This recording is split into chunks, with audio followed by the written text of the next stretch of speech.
Hey guys, making a video. Not really sure what I'm going to be calling this. How about I get a little bit more light here? Um, there we go. But I'm probably going to label this as my final thoughts on the Masters 25 set, which I thought was interesting yet fun. And I'll explain more about it as well. So first thing is, did I get what I wanted out of it, pretty much? And the answer is very surprising, yes.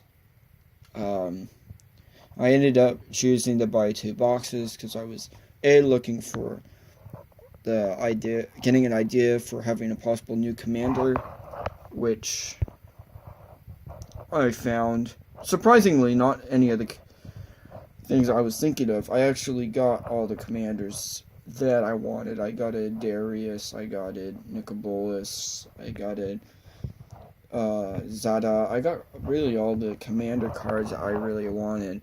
But I also got Animar, which was a card that I really didn't want. And after figuring out all of the cards I pretty much have all set up for it, I really have a good portion of the deck, and it doesn't seem like it's going to be too far out there. So I was really happy. I actually got every card that I needed that I could get from M25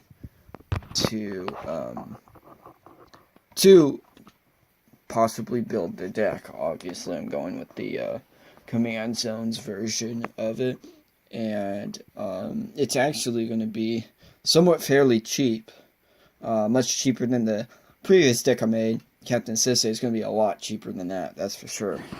But yeah, so I did pretty good. I got lots of good cards. I got Trade Bait 2. I got Phyrexian Obliterator, which was a it was a card a while ago that I wanted to try in my Reanimator deck. I don't know if I'm going to put it in there, but it's nice to have the options. The Akromas are great for trade.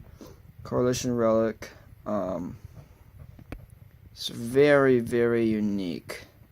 I'm actually not even sure if what I'm gonna do with it, whether I'm gonna trade it or what.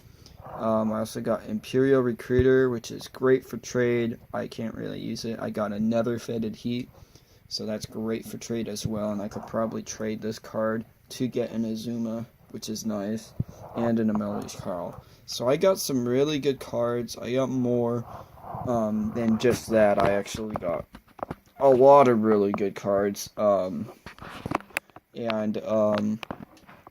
and surprisingly, on both boxes, value-wise, the second box I got over 200, which I was really shocking. And the first box I got, I think I was at like 200 as well.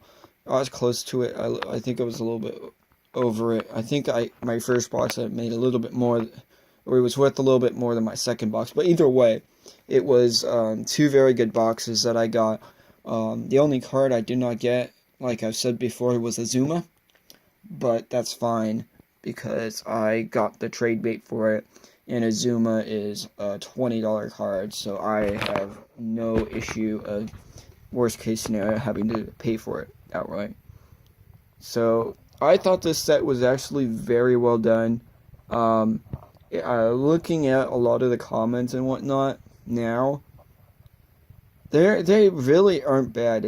They built it for the draft capabilities, and I totally understand it now. I think a lot of people haven't, still won't, and probably never will. But the set makes more sense now. I don't think it was that much of a dud, although I can totally understand how some people were saying that it was very misleading, because there were quite a few. The only issue I really have with this deck, or with this set, is that the having cards that are supposed to be cards that tell the history of Magic. And a lot of them, they do, like the Armageddon is definitely a card that's worth it. It is a card that does see lots of play, and it has a very big historical meaning.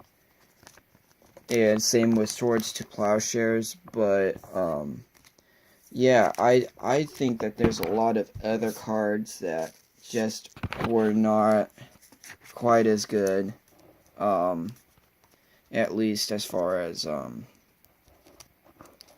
for cards that were very well known, like Conflux. Just not, nobody really cared about that card, although it actually isn't that bad if you playing it in Commander, but that's the only way you would play. But I mean, Nicol Bolas, Jace, I guess Animar, a lot of those cards, choosing those were good. Imperial Recruiter, it's a big money card, but it's not really iconic. There's a lot of cards that I have questions for as to why it was in there. And there was a lot of cards they could have made that, I mean, they don't need reprints, but they definitely are well known. It would have been nice. I was surprised no Birds of Paradise. Just things like that are just really well known. Anyways, but basically with what I'm trying to say is that this set wasn't all bad. Now, last I've heard, these boxes were going for $150. I would say it's definitely worth buying these for $150. It wasn't worth buying for like $200 or whatnot. Definitely, it's just not worth it at all. So, I mean, that's pretty much all I'm gonna say about the set. That's my final thoughts on it. I'm gonna move on, possibly to Dominaria. Probably, I don't know. I don't think I'm gonna be buying a box, but we'll see. But anyways, I'll see you guys in the next video. Bye.